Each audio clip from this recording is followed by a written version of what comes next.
রাধে রাধে, কেমন আছো সবাই? আশা করি ভালো আছো, আমিও ভালো আছি। তো সকাল হয়ে গেছে, অনেক সময় হয়ে গেছে। আমি অনেক কাজ করে ফেলেছি, ঘর ঝাড় দেওয়া, বাসি কাজ করা সব কিছুই হয়ে গেছে। এখন এসেছি ফুল তুলতে।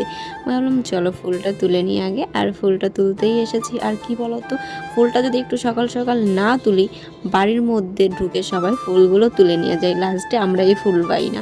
আসলে কি বলো তো, আমাদের গেটটা আটকানো থাকে। তো এবার বাবা মা যখনই ভোরবেলা গেটটা খোলে, তখনই কিছু মানুষ এসে আমাদের গাছের ফুলগুলো তুলে নিয়ে যায় এই পাশ দিয়ে। আর তখনই আমি ফুলগুলো পাই না, তার জন্য ঝটপট করে আগে ফুলগুলোই তুলতে চলে আসি, যে ঘরটা ঝাড় দিয়ে বাসি কাজগুলো করে ফুলগুলো আগে তুলে নিই, নাহলে কিন্তু আমি পুজো দেওয়ার একটাও ফুল পাবো না। তার জন্য আমি একটু ঝটপট করে এই ফুলগুলো তুলে নিলাম। তুলে তারপরে এসেছি এইখানে একটু কাজবাজ করতে, রান্না করে, কারণ একটু ভাত রান্না করার ব্যাপার আছে সকালবেলা, সে ভাতটা করতে এসেছি। আর একটু আলু ভেজে নিয়েছি, আর আগের দিনের মাংস আছে, সেই মাংসটা দিয়ে আলু ভাজাতে আজকে সকালটা হয়ে যাবে। আর তারপরে চলে এসেছি জলগুলো ভরতে। আর কি বলতো, জলগুলো এখন আমিই ভরি, দিদিমাকে আর ভরতে দেওয়া হয় না, দিদিমার শরীরটা একটু খারাপ, তাই ভাবলাম যে জলগুলো আমিই ভরে নিই, নাহলে উনিই ভরে সবসময় জল, কিন্তু এখন আর ভরতে দিচ্ছি না। তারপরে এইখানে খাওয়া দাওয়ার পরে সকালবেলা থালা বাসনগুলো মেজে নিচ্ছি।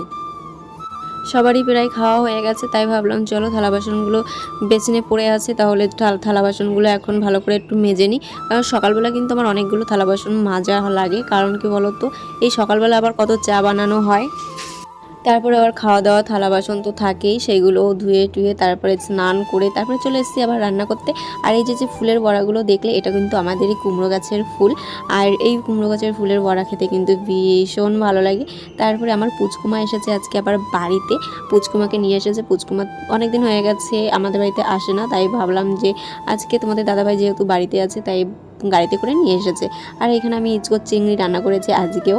আর এখানে সজনের ডাঁটা আলু দিয়ে চিংড়ি দিয়ে রান্না করেছি, আর বেশ ভালোই লাগে। তবে বিকালবেলায় আমাদের পুচকুমা বাড়িতে চলে যাচ্ছে, আর আমাকে দেখো হামি দেবে, কত সুন্দর। আমাকে বলেছি আমাকে একটা হামি দাও, মানে ওকে যখন যা বলি তখন তাই শোনে। ওই দেখো আমার পুচকুমা কত সুন্দর আমার কথা শোনে। তারপরে এখানে চলে এসেছি জামা কাপড়গুলো ভাজাতে, বিকালবেলায় পুচকুমাকে বাড়িতে পাঠিয়ে। তারপরে তো পুচকুমাকে বিকালবেলা আজকে ভাত খাইয়েছিল, আর ভাতটা বেশ ভালোই খেয়েছে।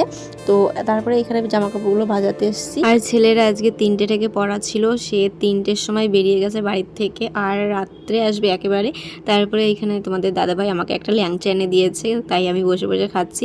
ও জানে আমার একটু দোকানের খাবারের উপরে একটু লোভ আছে, কিন্তু আমি বিয়ের পরে অনেক খাওয়া কমিয়ে দিয়েছি। আর তারপরে এনে দিল, আমি বসে বসে একটু খেলাম। আর ছেলের আসার টাইম হয়ে গেছে, মানে এসেও গেছে। আর এইখানে আমি ছেলেকে খেতে দিচ্ছি, আর তোমাদের দাদাভাই বলছে আমাকে মিষ্টি দাও, মিষ্টি আছে ঘরে। তারপরে এই যে মিষ্টি এনে দিয়েছি, আর বড় বড় রসগোল্লা। কে কে খেতে ভালোবাসো, আমার অতটা ভালো লাগে না। তারপরে এই যে ছেলে আমার ভাত খাচ্ছে, আর ও একটু তেঁতুল দিয়ে খাচ্ছে, ও এত মশলা টশলা খেতে পারে না, ওকে লাস্টে একটু তেঁতুল দিয়ে ভাত দিলে ও বেশ ভালোই খায়, তাই ওকে একটু তেঁতুল এনে দিয়েছে দোকান থেকে, ও সেটাই খাচ্ছে। তো আমিও পরে খাবো, বললাম তোমরা আগে খেয়ে নাও, তারপরে আমি পরে খেয়ে নেবো। তারপরে আজকের ভিডিওটা তোমাদের কেমন লাগলো অবশ্যই জানিও, আর নেক্সট ভিডিওর জন্য অপেক্ষা করো। তত সময় সবাই ভালো থেকো, সুস্থ থেকো, আর সবাইকে ভালো রেখো। আর প্রতিদিনের মতন এই দেখো আমার রান্নাঘর একেবারে ফ্রেশ হয়ে গেছে। তো চলো আজকের ভিডিওটা এই পর্যন্তই, তত সময় সবাই ভালো থেকো, সুস্থ থেকো, টাটা।